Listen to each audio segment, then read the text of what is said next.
Hey guys, welcome to digit.in, and I'm doing a video after quite a long time, so I'm pretty excited to be talking to you about the Asus ROG Strix Scar 15. Long name, don't care, but this is one crazy laptop. It's bringing to you the best of the processors paired with the best of the GPUs. So you have an AMD Ryzen 5000 series processor on here, Nvidia RTX 30 series GPU, killer specs all the way around. So great stuff. Testing this laptop has been a lot of fun, and if you're looking to buy a gaming laptop in this year, do watch this review because this is going to tell you the kind of performance you can expect from machines moving forward. So before we begin, make sure to hit the subscribe button on our channel and of course hit the bell icon so that you don't miss any updates from us in the future. Now, before we get into the performance of this machine, let's talk specs because that's actually the very critical aspect of this laptop. What Asus has sent over is kitted out with the AMD Ryzen 9 5900HX CPU, 8 cores, 16 threads, overclockable. The GPU is an Nvidia GeForce RTX 3080 with 16 GB of VRAM. So that's the top of the line 3080 in here. It's got a TGP of 115 watts with 15 watts additional for boost. So total of 130 watts going to the GPU as well. Additionally, you have 32 GB of DDR4 memory on board, a 1 TB NVMe drive operating at PCIe Gen 3 speeds, and a 1440p display with a refresh rate of 165 Hz. So this year, high resolution and high refresh rate are going to finally come together, and gamers are going to see 4K 120, 1440p 165, and of course 1080p 300 Hz panels as well. If you're into higher refresh rates, if you prefer esports, there is a configuration available with a 1080p 300 Hz panel as well, but this is 165 IPS level, and we'll talk about that in our display section why it's level. But overall, the specs on this machine are absolutely killer because there's nothing really left out that you would want to upgrade. Like a terabyte of space is a lot. There's also a 1 TB hard drive in here, by the way, guys.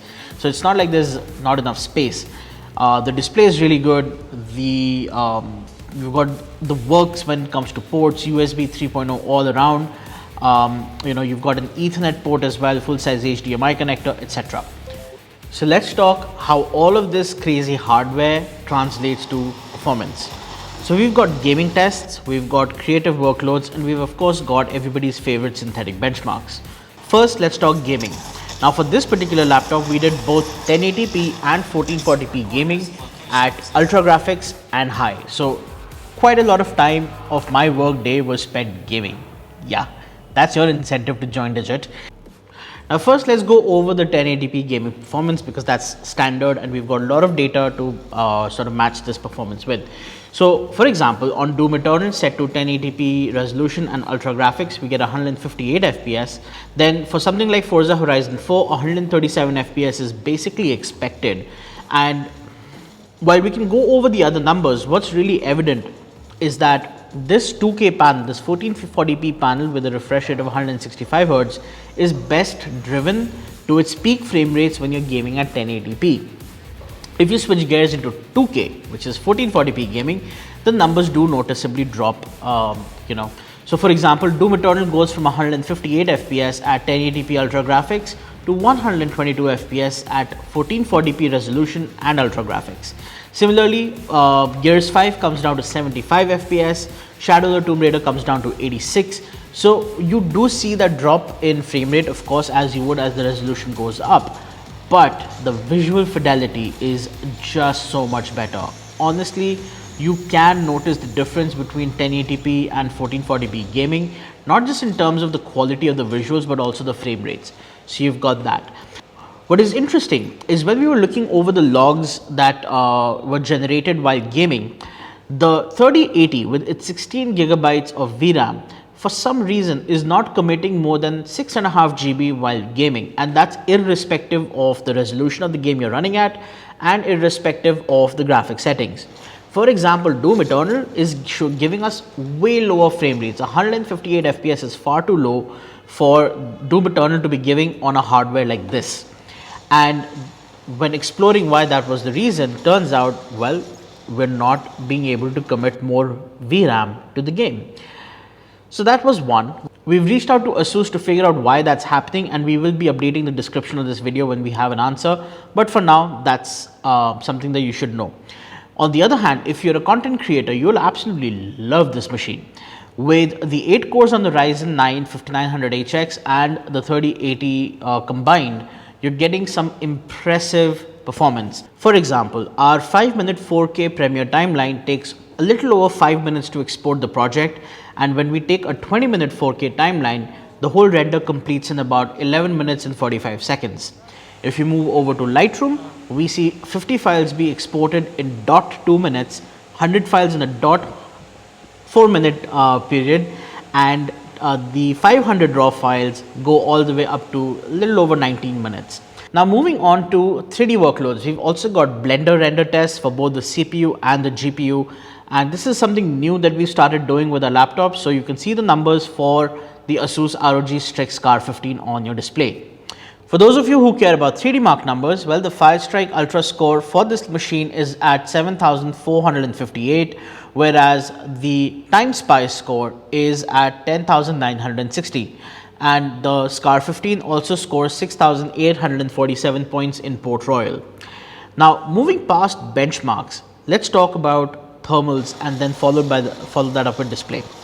Now, interestingly, during our gaming benchmarking and render testing on this laptop, we tried to maintain an ambient temperature of about anywhere between 22 to 25 degrees. Interestingly, the center of the keyboard does get, well, pretty hot to the touch, hitting at about 47 degrees Celsius.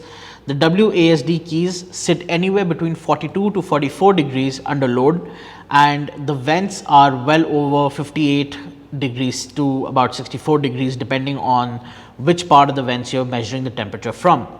While that may be the case for the surfaces, the CPU and the GPU on the other hand are really bearing the heat of the situation. The Ryzen processor in here goes all the way up to 101 degrees Celsius, and that is insane. The processor has a TJ max of 105 degrees and therefore does not actually hit the thermal throttle limit, but we do see it drop its clock speeds quite often. The GPU on the other hand, we noted was hitting up to 95 degrees Celsius, which is a little hotter than we would expect, and overall this system does feel like it's running warmer than one would anticipate, especially given how much emphasis Asus has put on cooling. Speaking of the cooling solution, this year the fans are completely redesigned with a very interesting design for the blades. There are 6 copper pipes going all around the internals of this laptop, and it's just crazy that they also figured out how to use liquid metal to cool this Ryzen processor. Now, on one hand, you would think that, well, they've done all of this and yet we're seeing such high temperatures. But the other way to look at it would also be, well, maybe they needed to do all of this to get the operating temperatures within control. Thanks to the liquid cooling, the new fan, the excessive amount of copper, we're seeing that the Ryzen 9 does not hit its thermal throttling limit. And also the GeForce RTX 3080 is basically capped below its TJ max as well.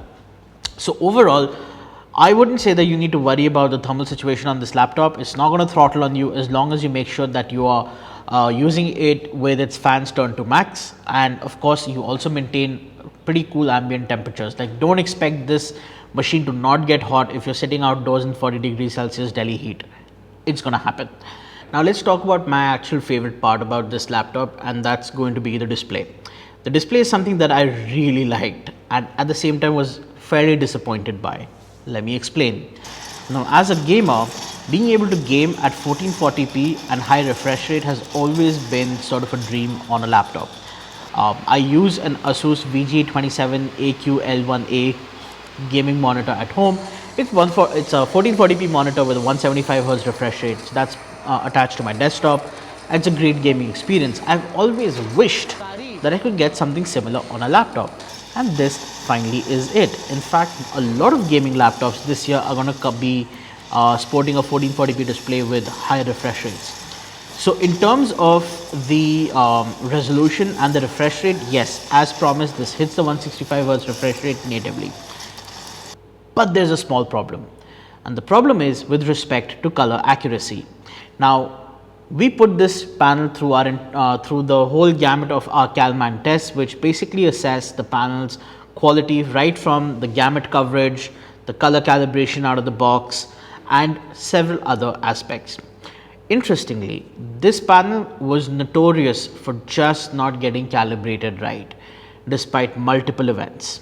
Now, pre-calibration right out of the box, the display has a very strong blue bias, and it's not actually the fact that the blues are injected higher, but the fact that the reds on this panel are very low. Even post calibration, that behavior did not change, and what that consequently does is it produces inaccurate colors, especially when it comes to shades of blue and red and orange. So if you're going to be doing color sensitive work on this, so let's say if you're a color grader or if you do color correction for your photos, this display is going to disappoint. You can of course invest in an external monitor to do that job because it's still got great hardware, but at the end of the day, if this is what you're going to rely on, it's going to let you down. So for anybody who's going to be using this for creative workloads, just make sure it's not color sensitive, because this panel just refuses to get calibrated right. Our delta E error was always over 4 no matter what we tried, and it just, the white balance would not line up properly because of a lack of reds in the RGB spectrum. So disappointed by calibration, but definitely impressed by its gaming performance. What's also nice, by the way, is that it's fairly bright. It almost hits the 400 nit mark, which makes you wonder, why is this not HDR certified? And here's another thing. So Asus claims that this display is 100% DCI-P3. Well, in our measurements, it comes to about 96.1% of the DCI-P3 color space, which is, by the way, is still very impressive. Mind you, it is. We've seen other laptops making the same claim and falling horribly short, like 60% short. So in that regard, the Scar 15 does a great job with its color space representation. Unfortunately, it's just color inaccurate and not bright enough to be HDR certified, also because it's an 8-bit panel. So there's that. Now, speaking of the display, there is no way to not cover sound, and that's another aspect of this laptop that I'm sure you guys are going to absolutely love. 4 speakers on this particular machine. There is just no way to say that the sound is not impressive. It's loud, it's clear, and you can actually play FPS games on this and be able to discern which direction the gunfire or the footsteps are coming from, of course, as long as you're in a quiet environment. If you're in a noisy place, no amount of clarity in the speakers is going to help you get that kill. But overall, the speakers on this thing are really good. Like, you can watch movies on it, you can listen to music on it, you can game on it, you will not feel disappointed at all. Asus has also built in a bunch of AI noise cancellation techniques into this, but I would just recommend you keep that off. You enjoy the sound from the speakers natively, and it will just be a really good experience all around. No reasons to complain about the speakers, and if anybody asks, are they MacBook Pro grade? Maybe not, but they do come close, no doubt about that. Next, we've got the keyboard, the trackpad, and the I/O, and all of these 3 things, once again, very impressive. Let's start with the keyboard. Now, for the first time, Asus has tried to go with what are called optomechanical switches. Optomechanical being they're actually mechanical switches with the laser in between, so that when you press the button, the actuation occurs because of the laser light being interrupted, that signal being interrupted. So it's a very interesting feel. It sort of feels like a chiclet keyboard, but at the same time feels very much like a mechanical one. It's got 1.9 millimeters of travel, and typing on this thing has been great all around, no doubt about it. Asus gaming laptops have generally had the best keyboards anyway. You do get the 5 dedicated keys for volume, microphone control, fan control, and Armory crate, and overall it's just a great experience.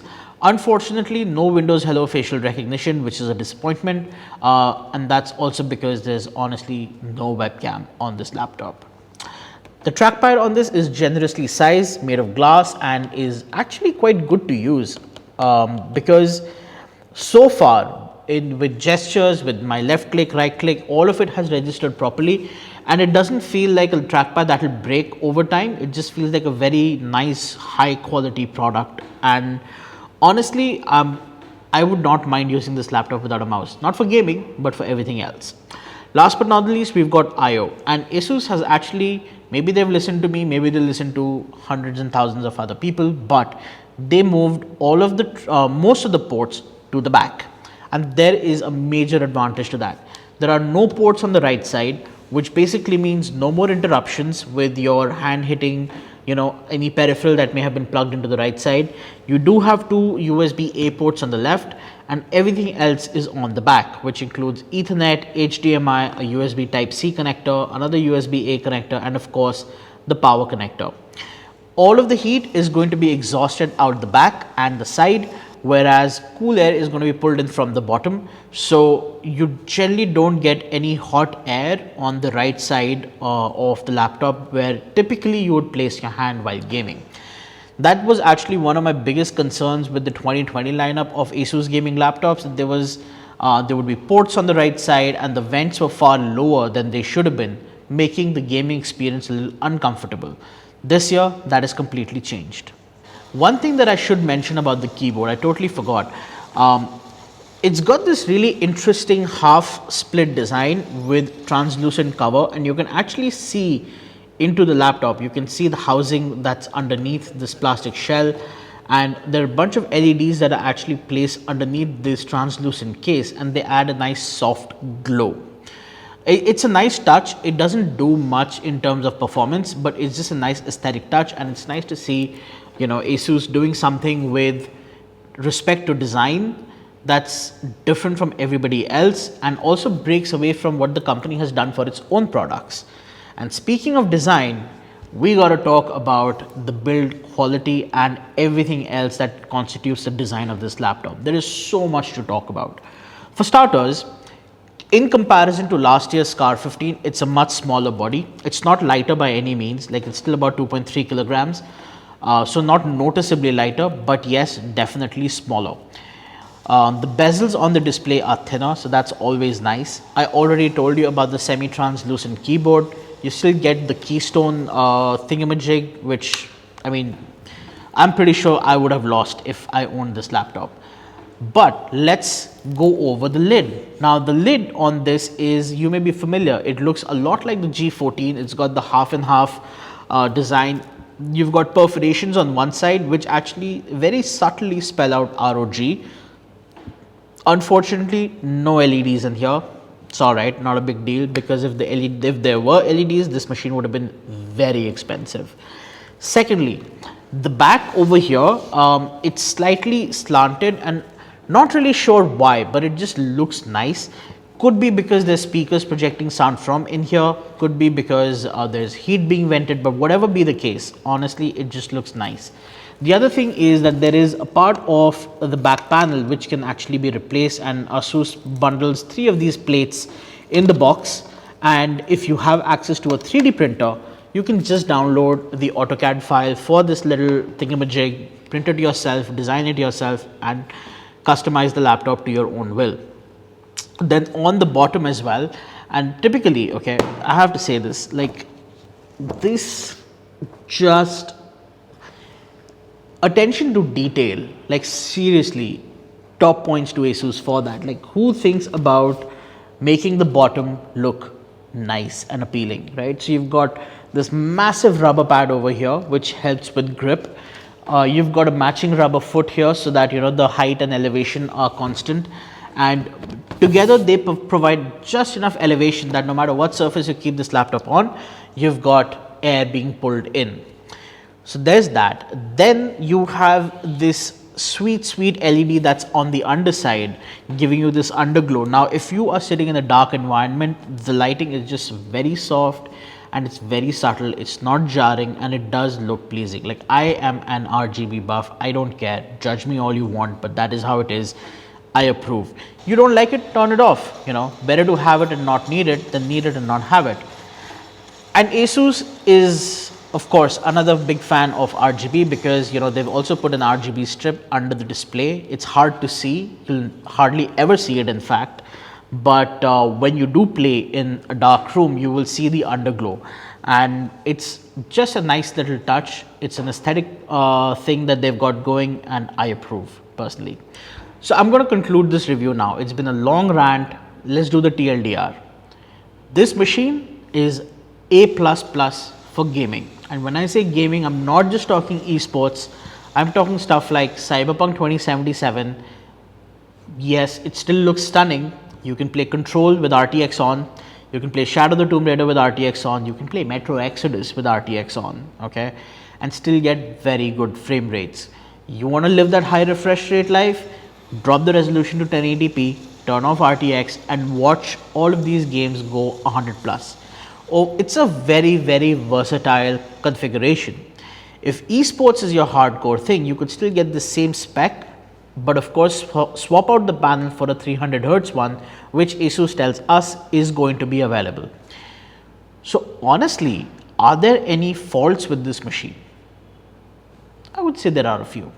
One, it would have been nice had Asus made it a little lighter. Second, I would have preferred if the machine didn't get so hot. It does. While your keyboard remains relatively cool, the sides get really hot. And the side of the keyboard, that is, the vents of course get very hot. It's just generally a very hot machine to touch right while you're gaming.